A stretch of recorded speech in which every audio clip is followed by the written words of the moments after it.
Neonic Void Productions presents.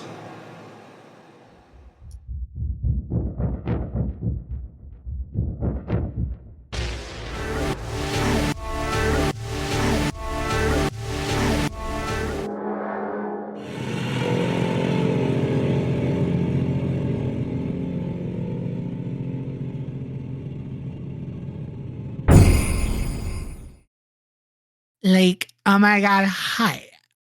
Welcome to Spookocalypse. Happy New Year. Oh yeah.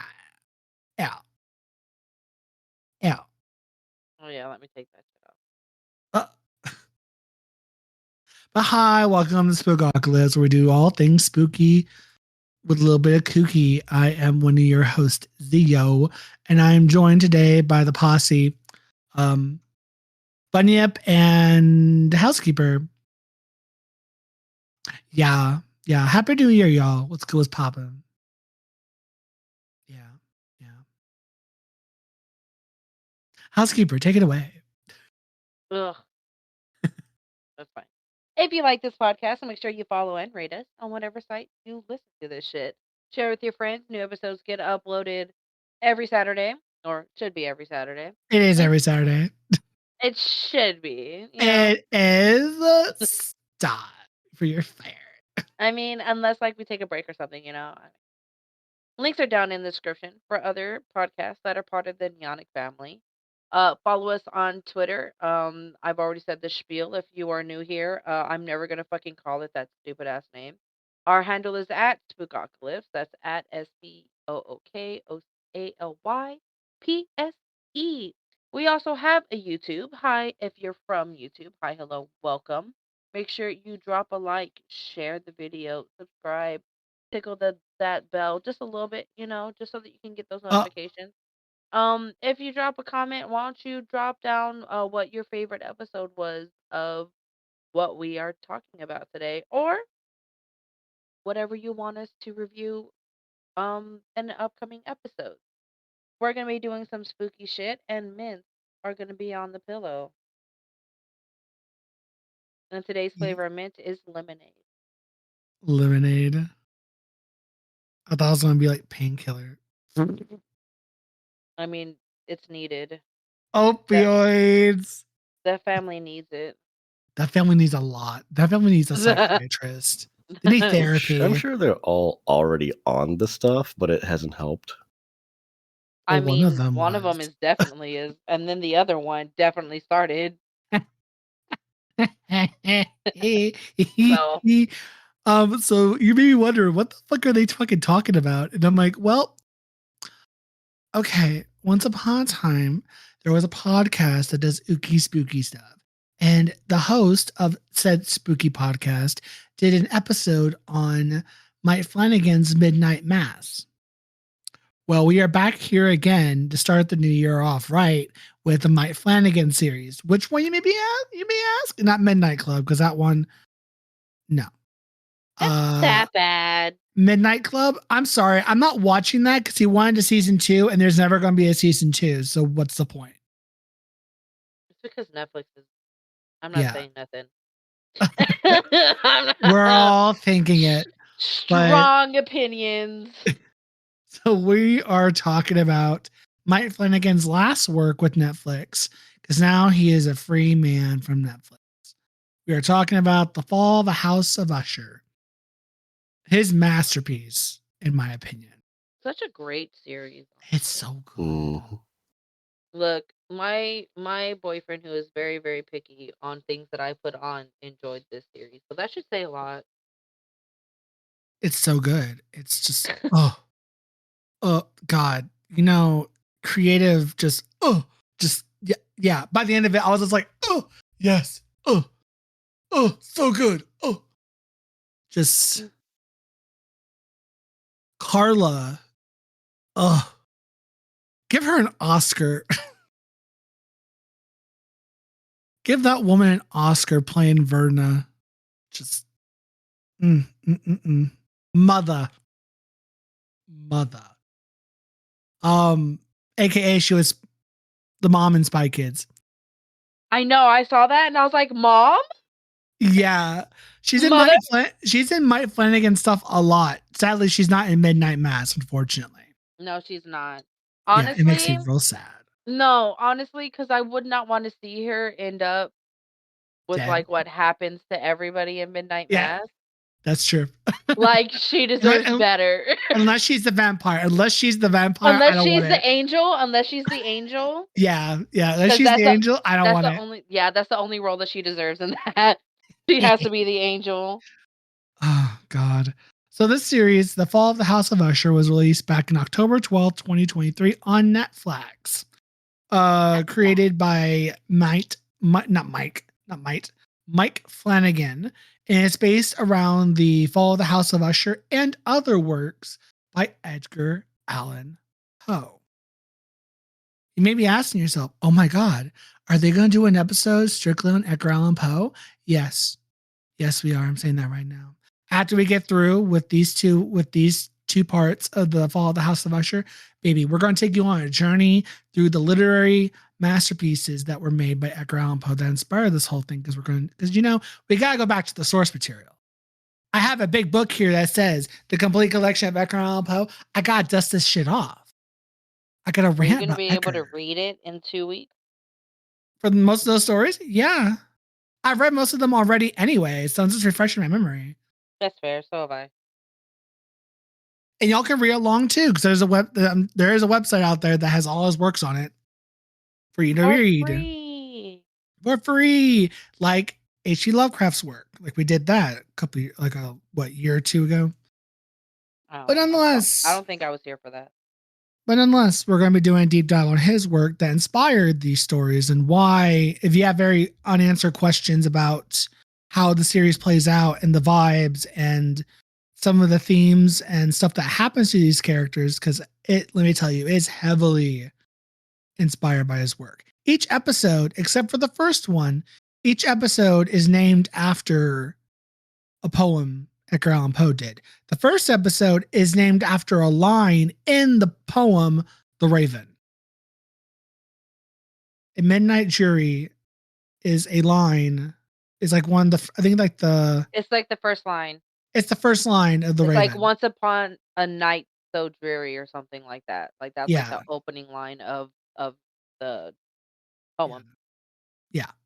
So the first episode is named after that first line. Great. Fantastic. This stars awesome people like Carla, I can't even pronounce her last name, Gugino. I'm looking up on her page. It has how to pronounce her name. Okay. Last name Gugino. She plays a character known as Verna. Queen. A woman that pops up throughout the whole goddamn series, and I'm not going to spoil what her name actually means, but it's a bunch of letters mixed around a certain way, you know. If the hosts listening did not know. Oh no, I knew. It's oh, not. You knew? Yeah. Okay. Oh, I forgot. It's the same thing with one of my D&D characters. Yeah. I know that trick. You got Bruce Greenwood. Well, not Bruce Greenwood. Sorry. Wait, it's Bruce Greenwood. Yes, he got replaced. No, Zach. No, never mind. There was someone else that played Roderick Usher, but he got fired due to. There was a person that was playing Roderick Usher first when they first started shooting, but he got fired due to misconduct. Oh, and it was another well-known actor, but we're not going to drop his name here. He was fired. So they had to reshoot the first half of the whole series because of all that. So Bruce Greenwood and Zach Guilford play play Roderick Usher. Bruce plays the present day Roderick, while Zach plays the younger Roderick. Zach is also the main male character in Midnight Mass. Yes, he is. You got Mary McDonnell plays Mary McDonnell, and Willa Fitzgerald plays Madeline Usher. Another queen, Another queen. That's a bad bitch. That's a baddie. Madeline Usher is a baddie, which is Roderick's twin sister. Then you got Henry Thomas, who plays Frederick Usher, the oldest son of the Usher family. You have Kate Segal, who plays another queen. Also, it's Mike Flanagan's wife. She's also in a lot of his work, including the Midnight Mass, the Haunting of Hill House, and I don't know if she was in the other two, but nonetheless, Kate Segal is in it. She is Kamel. I can't even pronounce her last name. Oh my god, I didn't even recognize her. Yeah, I she's didn't even amazing. recognize her because like I'm so used to her being like, the what was she a redhead in Midnight Mass? Like with I like think the she's like big she's curly like a hair. Like a redhead. brownish red hair, like very homely Yeah, lady. she was the female lead in Midnight Mass. Yeah, Yeah, and like in this one, she's just all like a bad bitch, and I'm like, damn, she's a okay. I love. We know I mean, she is a bad bitch. I'm not she's saying a that she's not, baddie. but When we get to her episode, her death is so great. It's so great because her last few words are just like, well, might as well spoilers, happen. spoilers. But we'll get to it. It's just so good. She's just so good. But unfortunately, Kate Segal is not in it a lot. She dies in the first few episodes, as you will find out about all these kids. But yeah, Kate Segal. Yeah, Then you and got she looks a lot like a live action version of Mirage from The Incredibles. Oh, you right. That's what she inspired the whole look by. Yeah. She literally said it in her interview. Mirage was her inspiration for Camilla. Camille. And I'm like, oh, so good. And her two assistants, girl. Oh my god. We'll get to it. Those poor assistants. Those poor assistants, they fell in love. Anyway, then you got I can't even know how to pronounce his name. That's actually pretty tricky. We should look it up real quick. Let's see. Raul Coley? That's why I was thinking Raul Coley. Not Raul, but Raul. Raul Coley. He was Raul Coley. also in Midnight Mass. He's played the new sheriff. But in That's this right. series, he plays Napoleon, aka Leo Usher, which is another child of Roderick Usher. It's one of his quote unquote bastard children. He had a lot of bastard children. He did. He had 3 of them. He only had 2 kids with his wife, and then the rest were all quote unquote, as Madeline and some of the other characters like to call them, the bastard children. Then you got Samantha Sloyan, who plays Tamerlane Usher, the eldest daughter. And that's his other daughter that he had with his wife.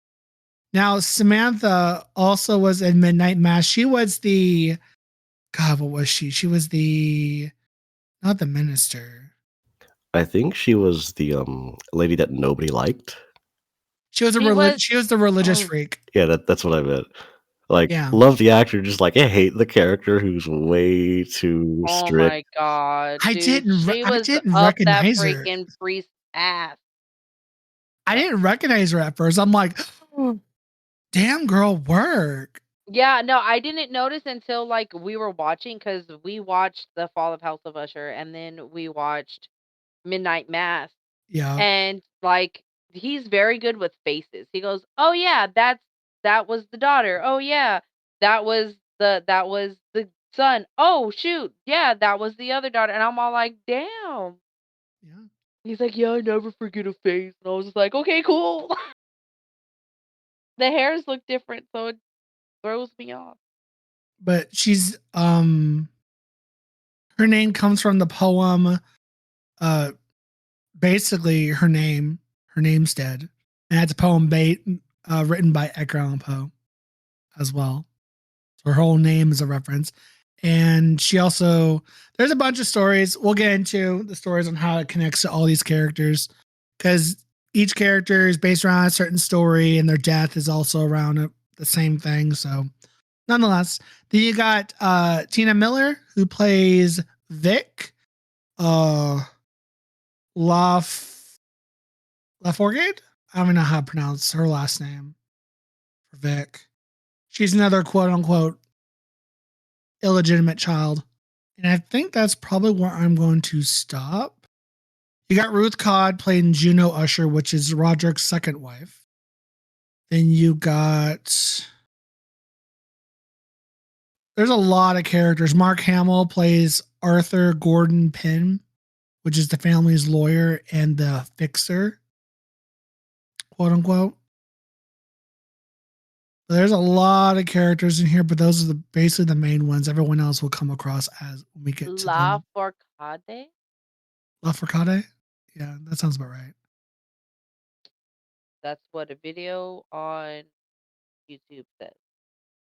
Vic La Forcade. Her episode. Oof. The Telltale Heart. That's episode 5. That'll be next week. But oof. So, start things off. We'll go over the first 4 episodes for this episode and then the last 4 next week. So, we'll start with episode 1. Episode 1, I'm going off of 2 different things for the plot here. So, episode 1 starts off with, or basically introduces all the characters, obviously, the Usher family. This episode and the last episode start things off and tie everything together. Well, each episode goes off on the little tangents about each. It zeroes in more on each of the children per episode. Like one child gets more screen time than the others, while the first one, the last one kind of started off and then tied in a nice little bow, fucked up bow. So Roderick, you learn about meet Roderick, the corrupt CEO of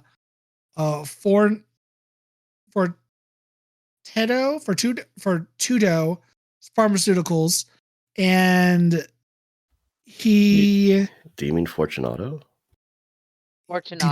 Fortunato, sorry. Corrupt. Yeah, he's the CEO of Fortunato Pharmaceuticals, and the drug that he freaking like Ligadone, Ligadone, Ligadone. Ligadone. I was right. Ligadone. He is the big manufacturer for Ligadone. And Ligadone is basically a painkiller that will take all the pain away. That's what it's marketed as, even though honestly it's a opioid.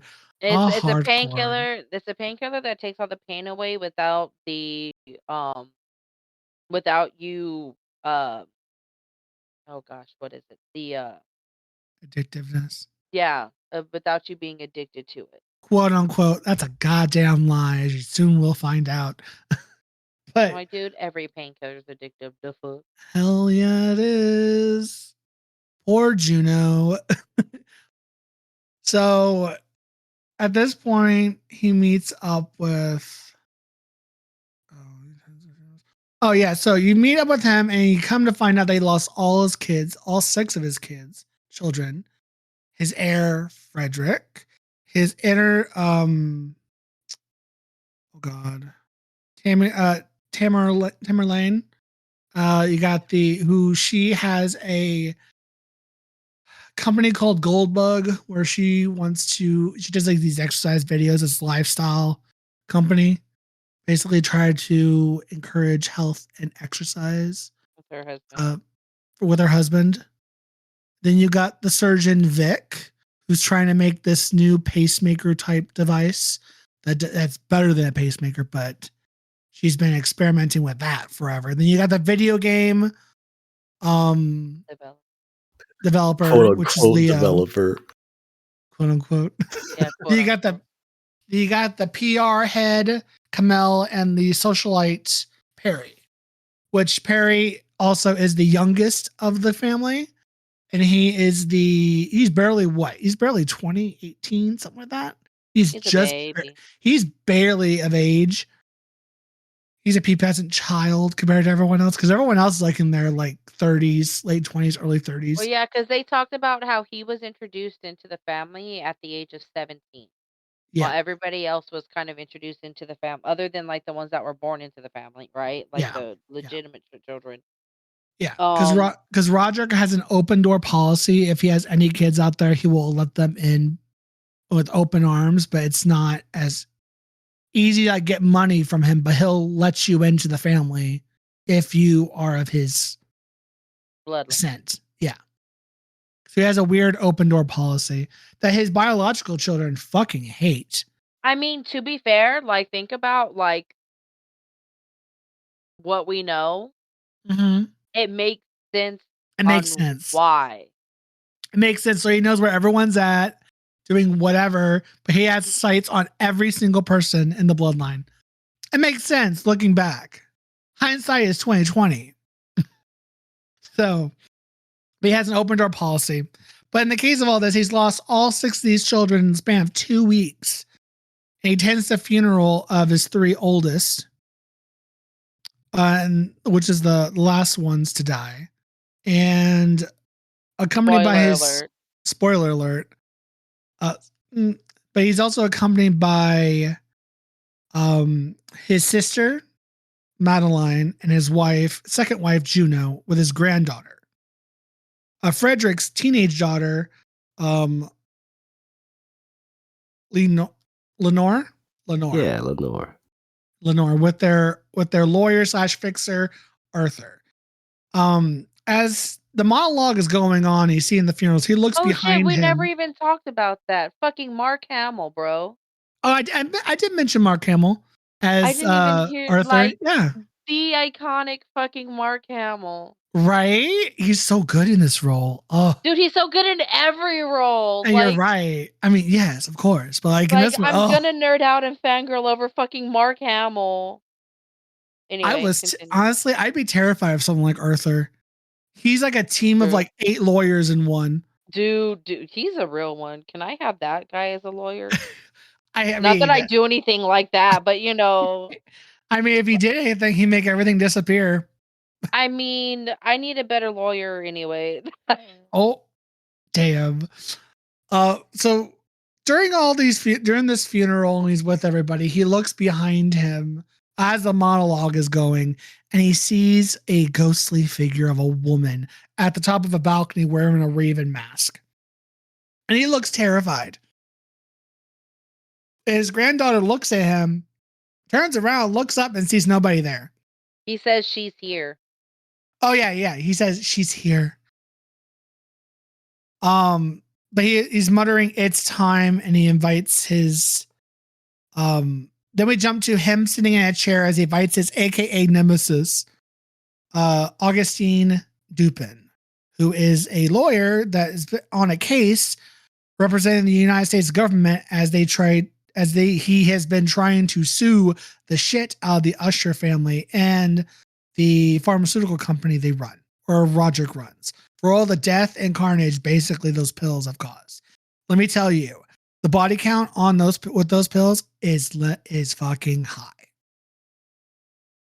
It's so goddamn high. You'll soon find out. That scene, not gonna say what, that scene was intense. Oh my God. I know. Girl. So he's like, "It's time." So he invites Augustine to his childhood home to confess his crimes and reveal the reason behind his children's death. Then we jump back to 1962, where we see Roderick and Madeline's mother and learn about their childhood. Elsa, his mother, was a religious woman, and she worked for a man as his secretary. And turns out the father of Roderick and Madeline is that boss of hers. But for whatever reason, he has a rule where these two are not allowed to come anywhere near him. So you see throughout their childhood on how they are quite interested in her boss, but he doesn't want them anywhere near. For obvious reasons, because they're his children. But God forbid his biological wife father. finds out. Yeah, hit that poor woman. So, and of course, Elsa, she's religious and she does not believe in medicine and doctors. she believes in God will heal. But she has a condition where she constantly feels pain. And God, what is that condition's name? Catalyst is what she had. Catalizal? Catalizal? Cadasil? Uh, Catacil? Catacil. And this disease or this disorder, which is brought on by bad genetics, basically, is a mutation of the brain and can cause stroke. It's a hereditary stroke disorder, and it's thought to be caused by mutations of genetics. And the disease belongs to a family of other brain diseases. Basically, these attacks usually occur between the ages of 40 to 50 years of age, and basically it kind of starts up dementia and other I think dementia. I think it's like a starting point of like dementia, another stroke. Um, it makes your brain kind of just falls apart. Okay, that's all you need to know. You start acting weird. Stuff gets very freaky with this disease, as you soon find out, or the syndrome, as you soon find out with his mother. Because if at one point his mother dies, when Madeline's like, we need to get to her doctor now, regardless if she wants us to or not, and she dies. Then they bury her. Turns out she was not dead. So they're looking in the grave and they're like, where'd she go? And they're looking around. They're running around trying to find their mother, who's quote unquote dead. She died of it. Yeah, they dug her grave, killed her, and they find out she left and went to go kill her abusive employer, William Longfellow, their biological father in the present. Yeah, she went to go kill him as she's choking him out as his wife is running out. Deserved. As his wife's running out screaming, and the kids are in the opening when they're like, "What the fuck?" They thought she was dead. She wasn't. It's just part of the syndrome that she has, I guess.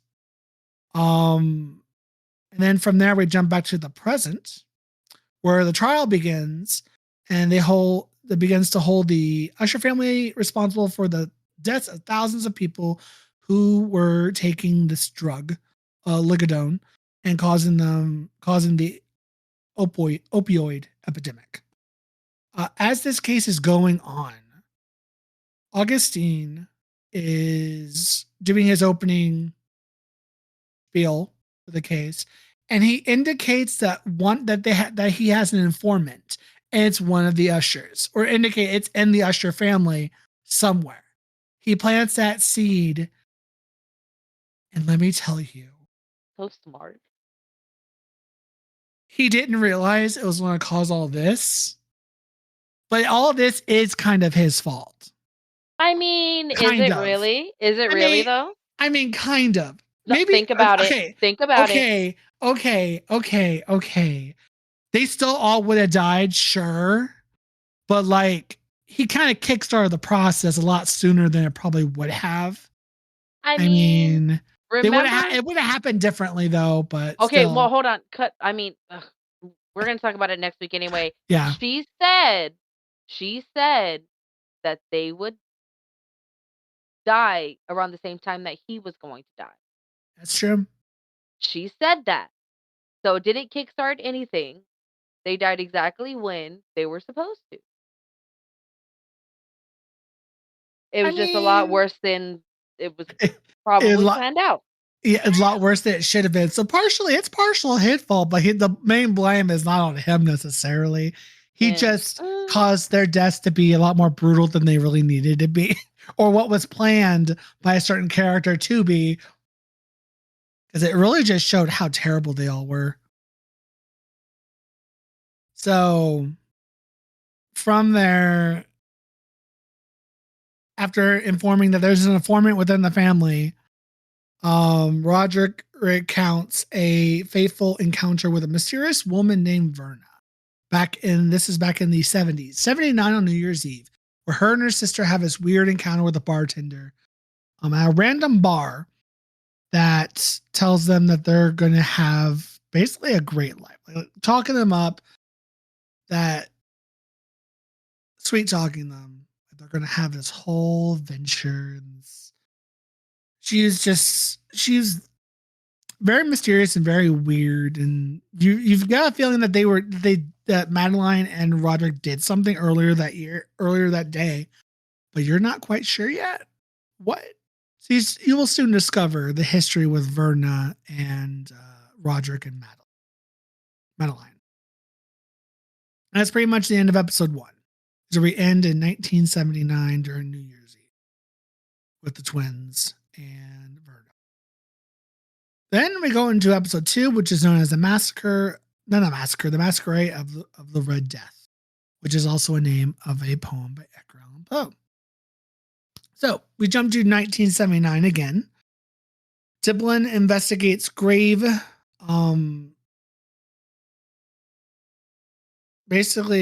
grave simulation leading to a drug trial. Basically, he's investigating these deaths connected to a drug trial, right? And then you got younger Roderick living with Madeline and his first wife, Annabelle Lee Usher, which Annabelle Lee Usher, honestly, is the best Usher that came out of that family, except for the granddaughter. I mean, he even says it himself. Yeah, exactly. Because his granddaughter takes from his grandmother. Annabelle Lee, I love her. She tried. She was genuine. She was a real one. She's the wife you want to take home to your parents. And she got fucked over bad in her life by the Usher family, by her own family. The family she married into, I should say. Mm-hmm. Even her kids. But we'll get into that. So Roderick was living with his sister and his wife and his young children, Frederick and Tamerlane. And he is working at the company that he owns in the present. He pitches the drug, Ligadone, and he fails the pitch. And the current CEO, which took over Rufus Griswold, took over as CEO when Roderick and Madeline's biological father, died. He took it and filled the place, filled the vacancy of Longfellow. And from there, we jump back to the present with Perry, Frederick, and Pym. They make a deal with an environmental. They're dealing with environmental concerns, dealing with some of their properties that the company owns. Now Perry, let me tell you something. Perry is stupid. I'm sorry, Perry's dumb.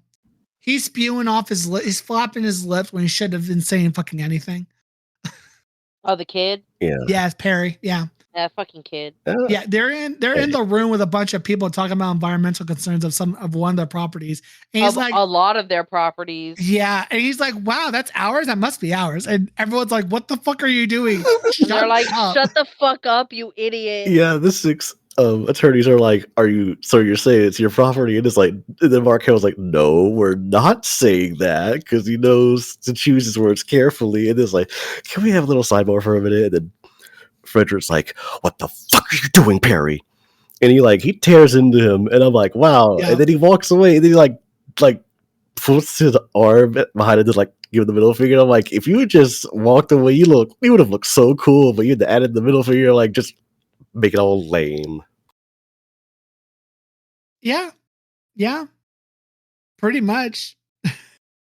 And I think it was after this that Perry, you see a scene of Perry went to his father, Roderick, and he was proposing an idea about this club, this high class club with VIP people that are not your celebrities. This is a high class club.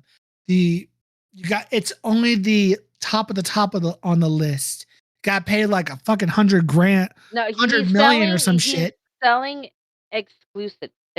Yes, I can't say it. exclusive Like exclusivity. Yeah, yeah, whatever the fuck the word is. My yeah, mouth doesn't work properly. Like same. it's just like, oh, it's that's your basic your ticket is it being exclusive.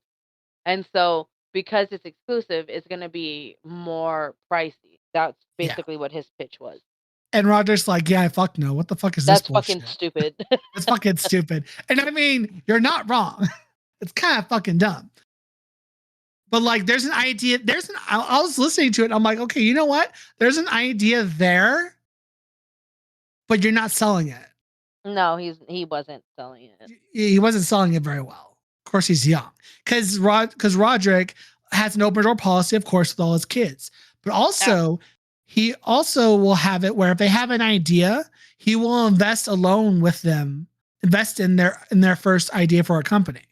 Because each usher has a company, has money to do whatever they want. Because Roderick will give you that if you could sell him an idea. Mm-hmm. So Perry is trying to do that, and Roger's like, no. And from seeing the properties, Perry gets an idea of, oh my God, I'm going to host a masquerade themed party at this particular location right here. Oh my God. And I'm going to prove my dad wrong. Yeah, we're going to invite all the top people. It's going to be like full of sex and orgies and drugs. Yeah. And then his two lackeys are just like, oh my God. And then we shower them out with water and we have cameras everywhere, take pictures and blackmail them for more money. Let me tell you, I was like, Perry, don't do it. Don't do it. Don't do it. It's not going to end well for you. Your episode's known as the Red Death. It's not going to end for you, babe. Yes, you're Let me tell you. hosting a party in a possibly condemned building. It was condemned for a reason, and they met over in the meeting. Like they list like 10 different chemicals they found. Yeah. I don't know. Maybe you should have checked the water tanks on top of the roof or something. I don't know. Spoiler alert. That might have been a good idea. Check everything in the building because there was a reason why they didn't. It's condemned, just whatever. Just saying. Just a thought. They had one brain cell between the three of them. One of them could have thought that idea. No, there wasn't even one brain cell. What it died. Thinking? It died with all the coke. With all the drugs. With all the drugs. It died with all the drugs and shit. God damn. Don't do drugs, kids. Don't do drugs, kids. You'll end up like this. I mean, maybe he deserved it after threatening one of his friends over some fucking bird eggs. Yeah. Oh wait. Yes. And he's like, where are my eggs? And he's like, I don't see any eggs. And he pulls out the fork and is like, where are my fucking eggs? And then he finds them and it's like, these are very special kind of bird eggs that laid by birds that only lay them like 3 weeks out of the year. It's like, really? Why bother? Yeah, can't you it's fucking weird. Get you a bunch of regular eggs just for like normal breakfast, and then this would be for like breakfast of champions or something. I don't know what's up with the ushers and their weird sex things, but like Perry has a thing with orgies. His two sisters have a thing. One of them has a weird fucking thing that I'm like, girl, I guess. Yeah. The ushers are all weird. So yeah, Perry is trying to make this masquerade party full of top tier people for orgy, sex party. Blackmail is the end game for it all. And because he knows everybody that's on the list. Nobody is on the list unless they get like this invitation via cell phone. So he knows who everybody is walking in the door.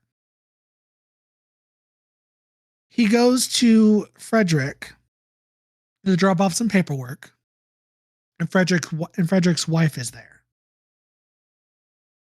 He invites her, and I'm just like, oh no, sweetie, don't go, because those two, Frederick and his wife, have not. You can tell there's some strain in that relationship. Obviously, I mean it's Frederick. I don't know about you, but I fucking hate Fred. I hate him probably some of the most. He's probably one of the most despicable characters in the Usher family. Even before what happens that happens, it's just downright terrible. He's terrible. He's an ass kisser. He kisses the boot of his father. But that's just me. So he invites his brother's wife. She decides to go, and I'm just like, girl, why? Yeah, she's initially disgusted at first because it's like, I'm your brother's wife. yeah, the Perry's like, that's so hot. Ugh. But he also like, here's a burner phone that's got a code 666-999. Yeah, like a fucking child. And she eventually does go. She leaves all her stuff in a locker. Well, of course, she leaves her husband and her daughter to do.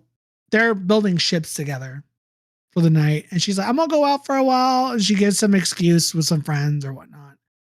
And she's like, "I'll be back later." Cool. She goes to the party, puts all her stuff in a locker.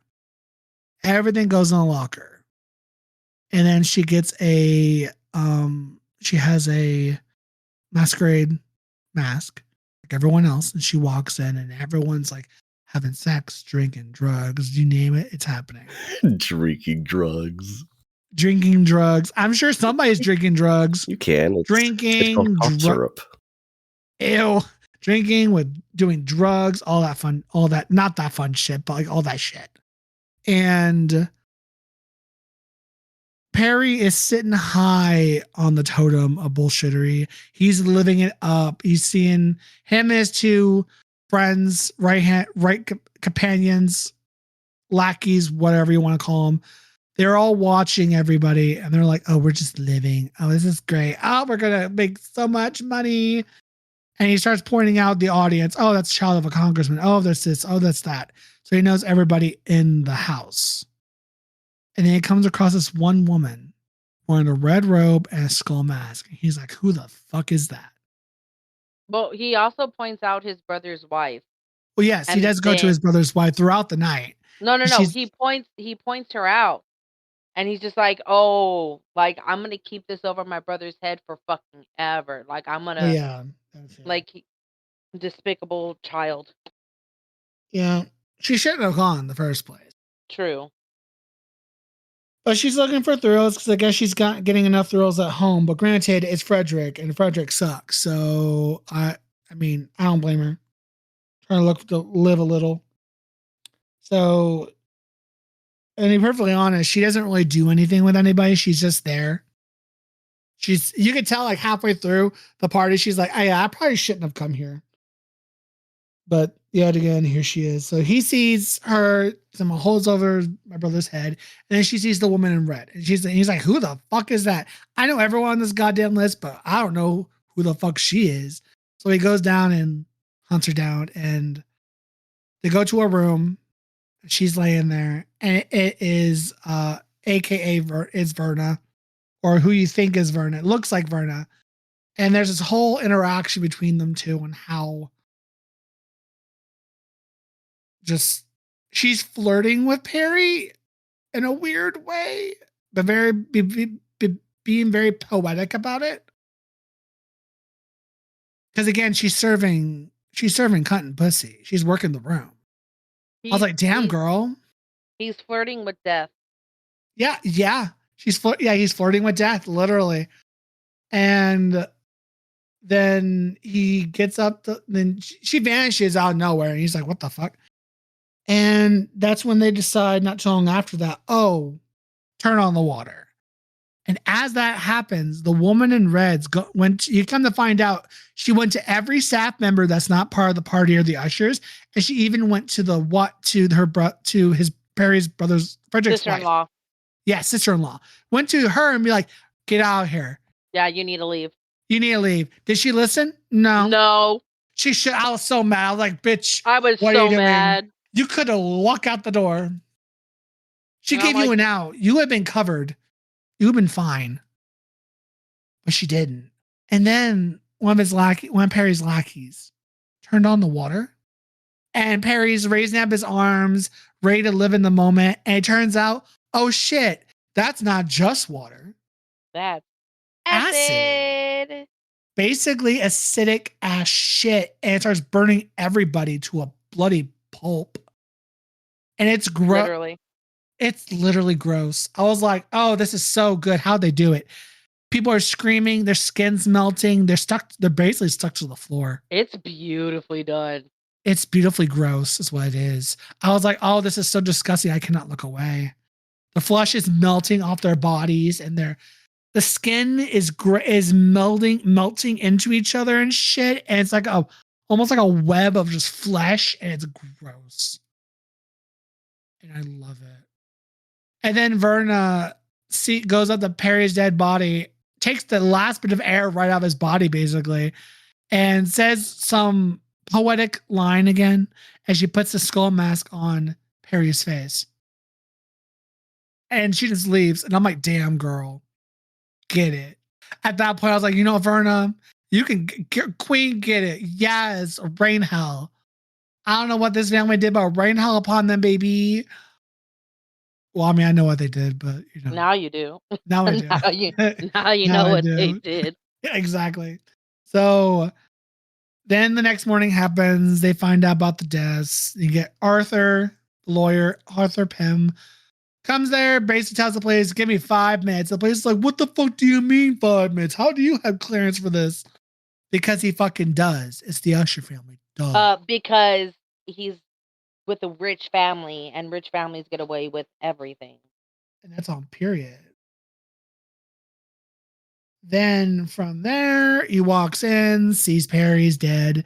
But then he finds out, oh my God, Frederick's wife is still alive.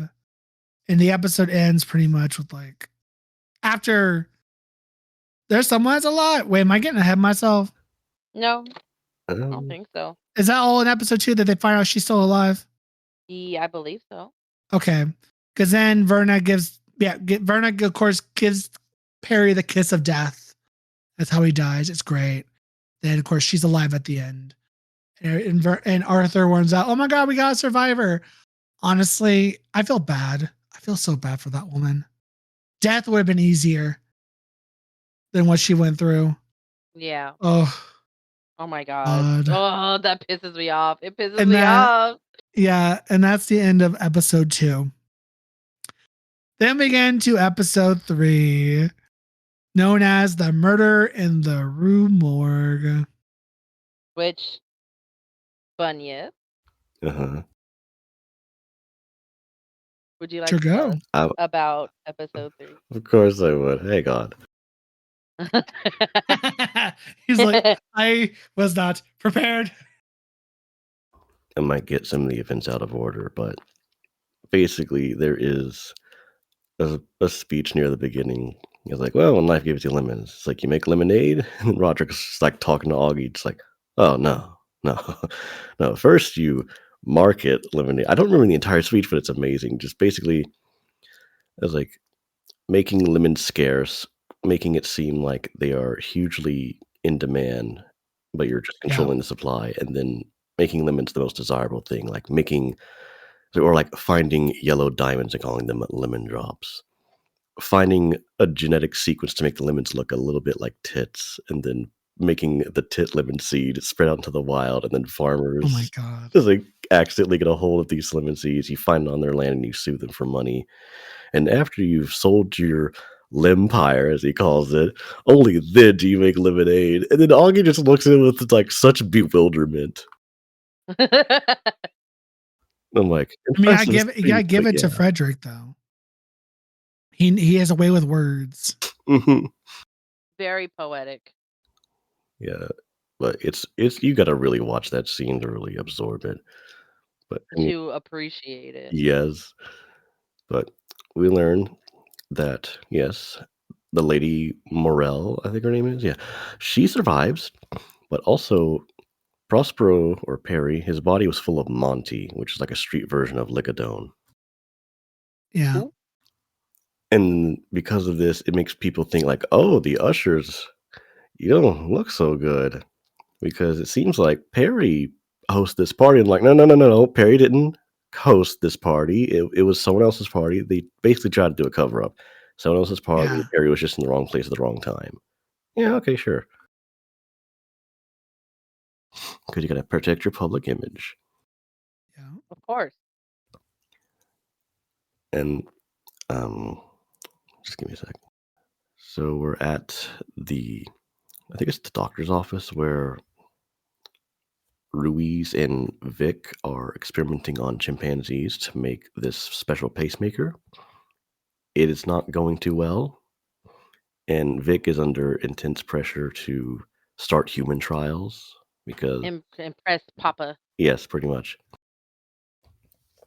And she doesn't really have anything to go off of, but Verna shows up disguised as a potential patient. And she's like, "Hey, I want to talk to Dr. Ruiz. I have a heart condition, and I just need to get these files to her." And then Vic's like, "Oh, I'll take it." Like, "But do you work here?" It's like, "Yeah, of course I work here." All right, I trust you. Mm. And this starts off. Hang on. Oh yeah, Vic looks at the file, and she has something. It looks like it said, like it was a type of cardiomyopathy, which is just another name for like an irregular heartbeat, and it's a condition where you have a thick buildup in one of your ventricles, which causes your blood pressure to drop and your heart rate to slow. It's like, oh, a prime candidate for our pacemaker. Although this is more about what happens with Camille, and Vic's stuff comes later, but this helps set that story up later. Yep. Now, for some reason, Camille is trying to find dirt on Vic, so she does some digging at the Rue laboratory, which her sister does all the experiments with the chimps. And at this point, she's greeted by Verna, who's dressed as a security guard. And Oh yeah, because they're still trying to find the mole. oh yeah, the informant. I was like, Mm. they're still looking for the informant, and I think Camille suspects Vic of being the informant. Yeah. And at this point, the assistants have developed feelings for each other, and she's like, "Oh no, this is gross. You're not supposed to fall in love with each other. You're supposed to please me. That's what I hired you for." I love that part because she was like, I hired you for, I need full service assistance. And you two fall in love with each other? Gross. Yuck. You're fired. I like how it's like, I'll just Venmo your And then it's severance pay, and it's like, but we're not quitting. It's like, you don't get severance if you're quitting, right? You just, if you're fired, it's like, here's your severance. I'm going. no, but I think it's funny because she's like, at least tell me that you found something on so and so, and they're like, are you fucking kidding me right now? Yeah.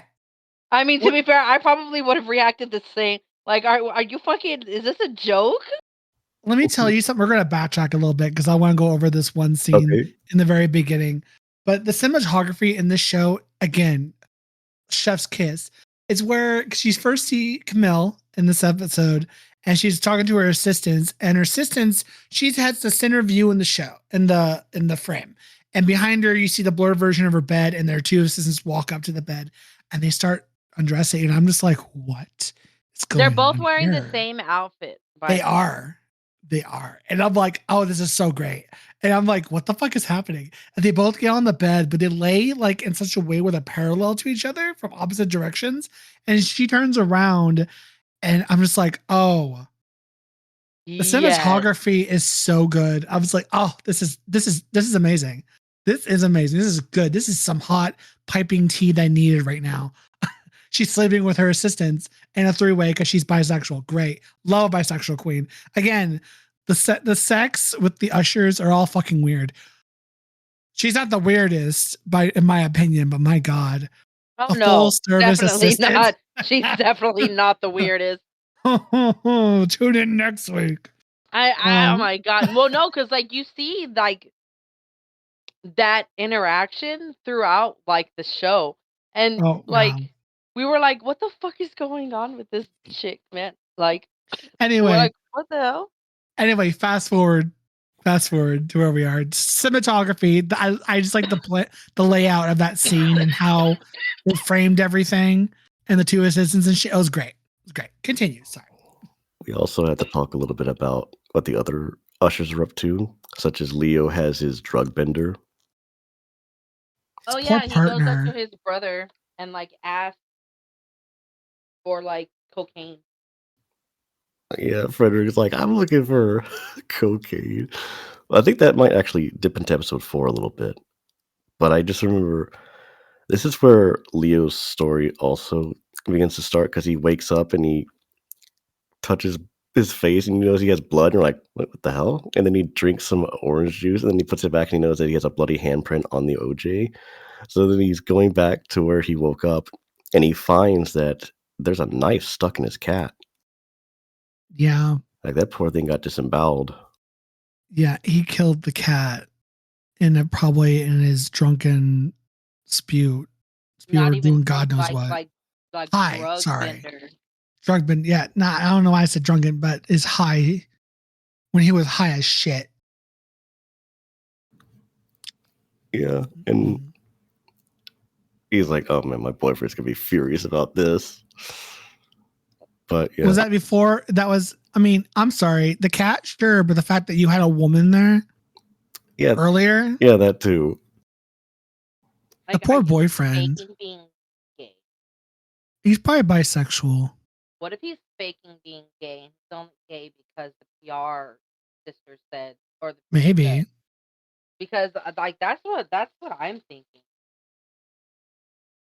No, I think he actually is, or he was in love with him. Like I said, I think he's bisexual. I mean,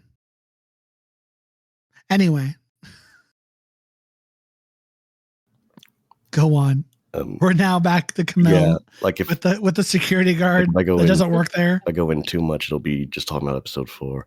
With episode 3, with the assistants before they go, they did tell Camille about the discrepancy between the number of chimps that go into the building and the number that leave, and that Vic was possibly falsifying her test results, and like maybe stitching up the living healthy ones and pumping them full of adrenaline to make it look like the heart mesh is working, even though clearly many of them are just dying. Yeah. With Camille makes her way to the building late at night, and the security guard is like, you can't go in there, secure area. She's like, yeah, I know it's a secure area. That's the point. Now let me in. Because Roderick is my dad. Yeah. Basically. All right. I just need a minute. No, you're good. No rush. But yeah, Verna is definitely warning Camille not to go in, and then they just argue with each other. Then it's like, eventually she lets Camille in, and then Camille goes up into the room with all of these chimpanzees, and she's taking pictures of them in the dark. And the flash is clearly bothering these chimpanzees that are locked up in cages. Like, they're not in the most comfortable of conditions right now. Yeah. And then a security guard shows up at the lab. But before that, we notice that one of the cage doors slowly opens. Oof. I was like, uh-oh. But yeah, there is a speech with Camille and the security guard again. Again, she's so poetic. Yeah, it's more of a one-way conversation, but it's basically about animal testing. Yeah. Like, did you know that like 90% of the human trials fail, or like the stuff that works with animals doesn't work with humans right away? Yeah. Almost like they should just go straight to human trials or something along that line. But basically, like the hundreds of thousands, if not millions of animals that have to suffer with these drug tests just so that they can find out how well it might work with humans. Yeah. And when she jumps on the surgery table and reveals to Camille her own stitched up chest, Camille points the phone to Verna and snaps a picture. And the flash goes off. But it's not Verna. It's the chimp that escaped from the cage. So, flashing light towards an adrenaline pumped ape just loses its Yeah. shit and jumps on Camille and slices her up. But her final words, like she knows she's gonna die, and she's like, "Oh, well," she's like, dramatic music, slowly zooming in, it stops, and she's like, "Fuck it." Mm. She's just like, "Fuck it. I had my time." Like she just accepts it, and that's when she holds up the camera to take a picture of the monkey, and the chimpanzee kills her. I was like, I laughed so hard. She was just like, "You know what? Fuck this. Fuck it. I want to die. It's my time." Yeah, and then like the next morning, two of the lab workers show up and they're noticing that there's no security guard there. And then they find Camille's mangled body. Yeah. And that is 2 deaths in the Usher family so far. Yeah. I'm trying to think if there's like any. I saw there's like a little bit extra that they add before they wrap up the episode. Like No, 2.5. 2.5 deaths. 2.5. 2.5. Yeah. Oh yeah, because Morel almost Yeah. dies.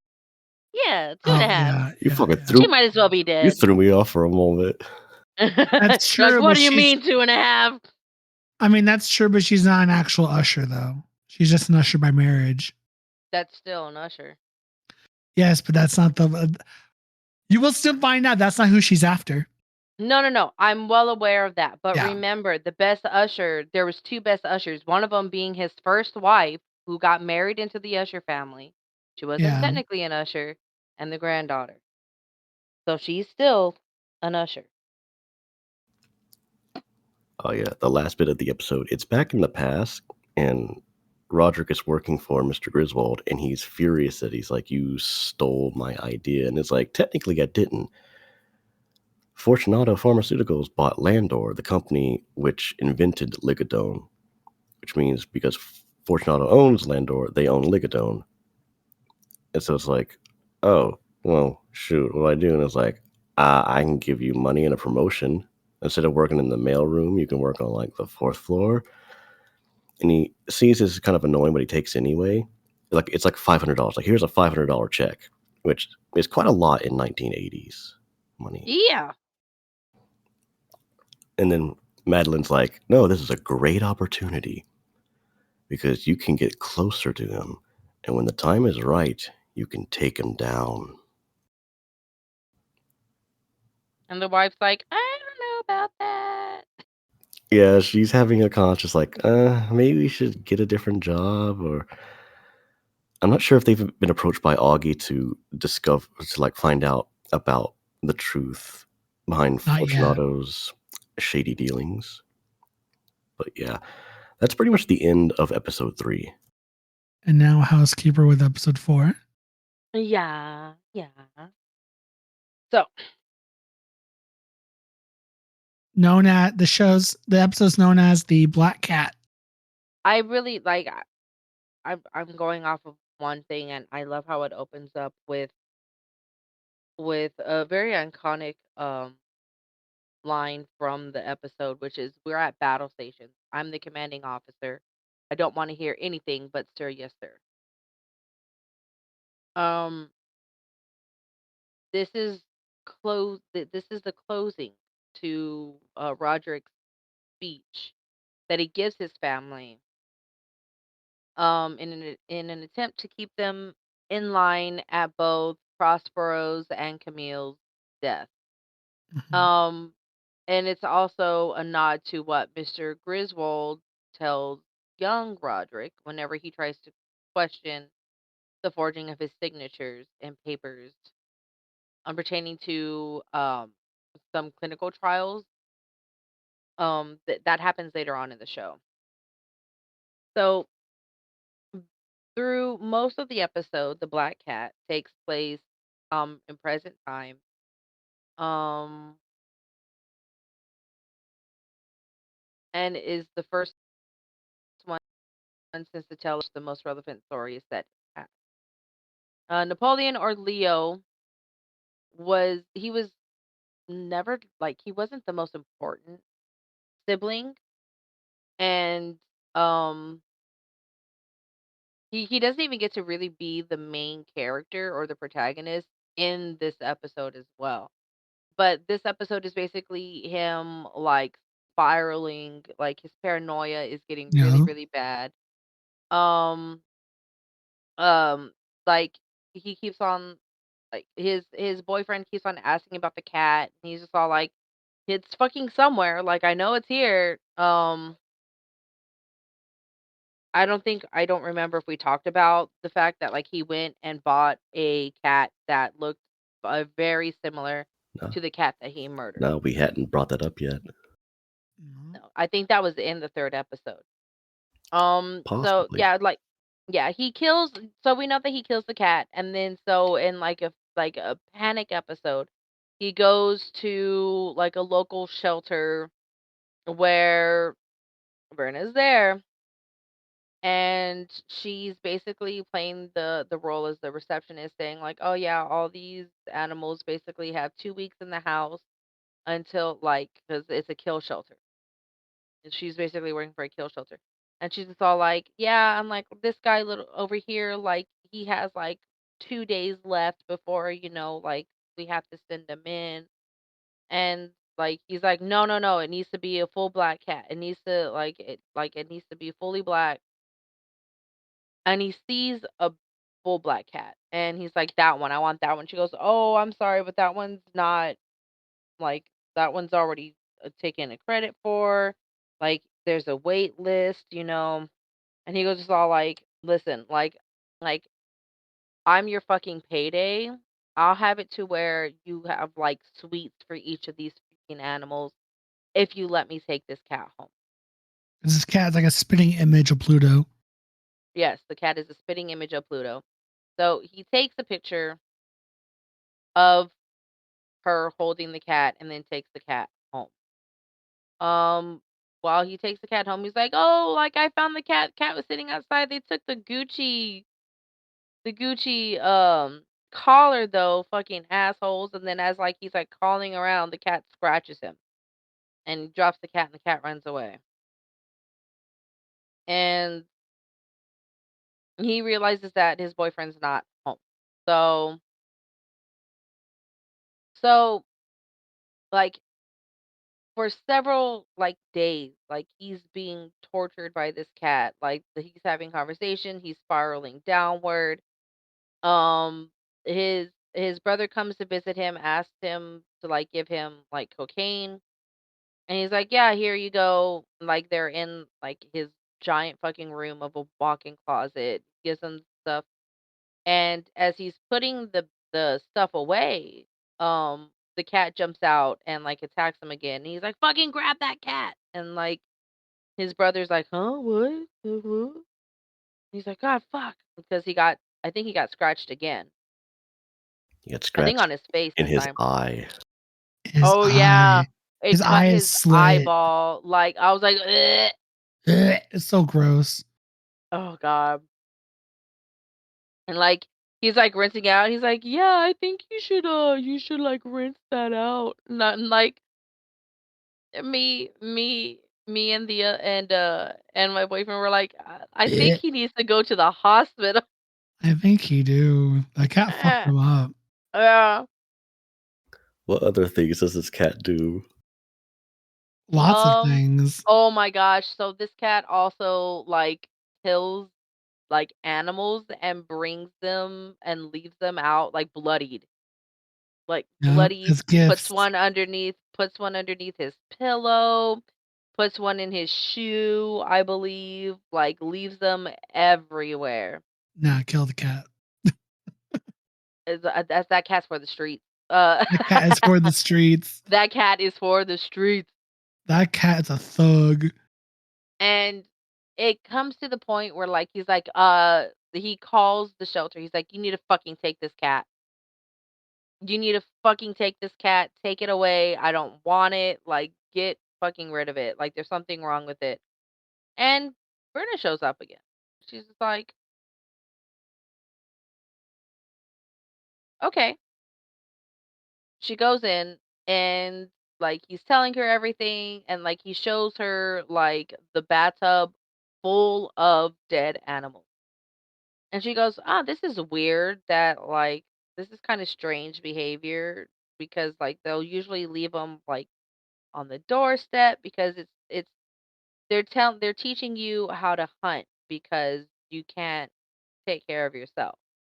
And he's just like, "No, I put them all there because I didn't know where else to fucking put them. Like these are all of the I found them everywhere." And she's just like, "Oh, okay. Well, let's find the cat." And like this is when she starts getting like all creepy. She's like, "It's in the walls." And um I think she goes like up to the walls and like she like listens in. She's like, "Oh, the cat's in the walls." And she's like, "Look, listen." And he goes up and listen. Oh my gosh, I gotta find a better freaking thing. Oh yeah, and no one sees the new cat, right? Um, while all this is happening. Yeah, Uh no one. yeah, so after she tells him that the cat's in the walls of the apartment, the cat jumps on him and starts tearing at his throat. Um until like he almost pops the cat's eye out. Um and then he looks up to see Verna standing there with her eye popped out, licking the blood off her hand, and he loses it. Um he goes and like he grabs like Thor's Mjolnir off of his shelf and he's just like, "Chris Hemsworth can get me another one. Fuck it." And like attacks. Um and he starts like breaking the walls up, right? In order to find this cat. And by this time, Jules, his boyfriend, comes home and he finds the place destroyed and that he's still tearing up the apartment. And he tries to stop Leo. He doesn't hear a cat. He certainly doesn't see any dead animals in the bathtub or Verna's dead body with the cat in the wall. But like Leo has fucking lost it. And then Leo sees the cat perched on the railing of the deck. And with Thor's hammer in hand, he runs full speed, falling to his death. Um, and it shows the death of like Verna as the cat walking over his body. Now, while this is happening, there's other shit happening. So, Roderick continues to emphasize that the family needs to become a wall.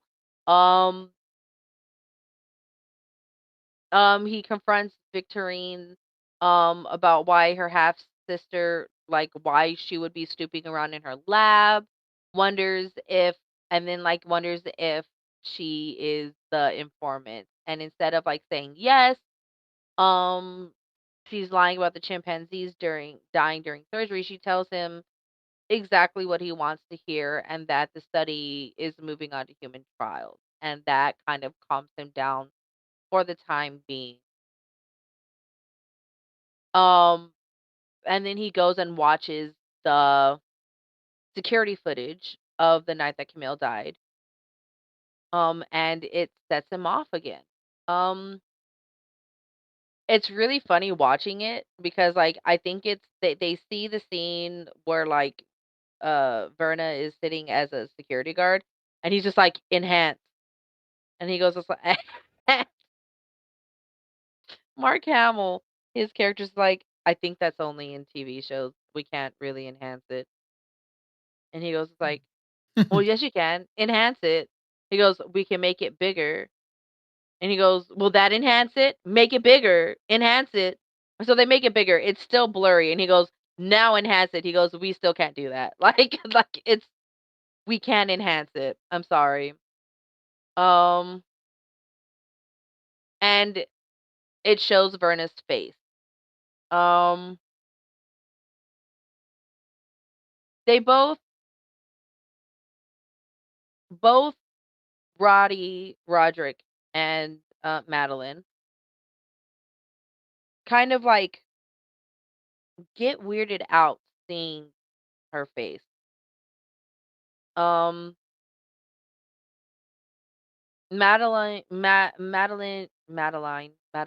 Mads. I'm just gonna call her Mads. Mads That's goes to the abandoned storefront that could have been the bar. She finds boarded up windows, spray painted raven, and a real raven perched above watching her. Roderick heads down to the basement. While this is happening, Roderick heads down to the basement of the Fortunato building and he looks perturbed.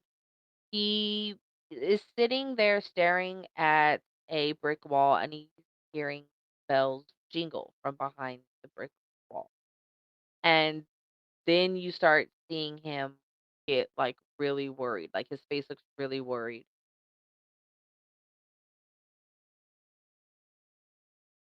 Um and then while this is all happening, um while this is happening with that side of the family, it goes to Tamerlane. And um during one of the during earlier episodes, you see Tamerlane and Bill, and they have this odd relationship where there's someone who gets hired to basically play the role of the wife as Tamerlane watches. She sits there and watches them have dinner, have conversation like they are married, and then I think like she also watches them have sex. yeah. It's implied. Um yeah, and so one of these times that it happens, the person that was hired is not the actual person that shows up, but Verna, playing the role of Candy, shows up instead. God, Verna, you sly bitch. Oh, And I think this happens in episode 3. I can't be too sure, but this does happen. And so in episode 4, whenever she's watching her husband's live stream, she notices Candy in the live stream. And she can't believe that she's seen him and she confronts him saying like that's the one rule is that we like they don't show up anywhere else. They only show up here. And Bill's like, dude, I ain't even have no idea what you're talking about. I don't see Candy. Like maybe you're like like you need to sleep, like you're not resting, all this stuff. And she's like, don't you tell me how to don't basically tell me how to live. She goes like, no, you're breaking our rule and blah blah blah blah blah. And he goes like, okay, fine. Well, like I if she was there, I didn't notice her. I'll keep a sharper eye out next time. Um, and then while this is happening, Tim or Mark Hamill comes to Freddie with the burner phone they found with Maury's belongings, as what Leo lovingly refers to it as Harry's puddle cuddle. oh God.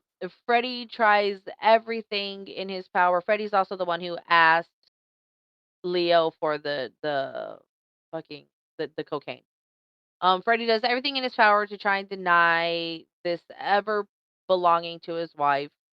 Um, and the thought of why she had it and why she was with Perry, like it just consumes him. It makes him fucking freak out. Um, that's whenever he asks for the cocaine and he takes a whole bunch of it to psych himself up to try and unlock the phone using Maury's finger and then her face. And that doesn't work. And even if one of these options was correct, like her face is melted and her fingers are melted. So even if that was a way of unlocking the phone, it wouldn't have happened in the first place. Yeah. Um, there's also a flashback with young Dupin, who was just a Medicare fraud investigator, comes knocking on Roderick's door to ask him about his signature on all these forms. And he says like I believe that they've been forged. So Fortunato can get people into drug trials without informing patients of very real side effects. Many of these patients have wound up dead, their bodies missing from their graves, and Roderick has he says that he's never signed these documents. It's very clear that his signature was forged. And Dupin wants to recruit him to build a case against Fortunato. He's worried about him being fired and turns him down. Oh, yeah, he was worried about getting fired, so he's like, "Nah, I'm not going to do this." And then when Frederick goes and confronts Rufus, his boss, the CEO of Fortunato, his boss makes it very clear that Roderick needs to be a team player and says the line like, the only thing I want to hear from you is, "Sir, yes, sir." Um, this disgusts Frederick's wife, Annabelle. But Madeline or Maddie, sees it as like the exact opportunity that she was talking about, um, to get on Rufus's good side in order to make moves in the company. She thinks that he should do exactly what Rufus says, but also make friends with Dupin. Um, and it's interesting to see if he'll be able to do this tightrope thing. But like that's literally, I think it ends with that. I think it ends with Madeline telling Rufus, I'm sorry, not Rufus, Roderick to play both sides for now. Yeah. And that's all of episode 4. I know I didn't go in chronological order, but I'd rather go in the chunks of like each story. That's how I feel Yeah. comfortable saying it. But yeah, that's episode 4. Work. Now we are not going to do a review on the series until we finish the second half. Then A we'll rating. review. Then we'll give a rating. Yeah, a rating for the whole series as a whole, like we did with the Midnight Mass. So catch us next time as we continue on the last 4 episodes of The Fall of the House of Usher. Because let me tell you, you think shit's spicy now, girl, It buckle gets up. spicier. It gets spicy and the deaths get gnarly. Girl, episode 5. Episode 5. That death. Oh. So catch us next time. Until then. Bye. Bye. Goodbye.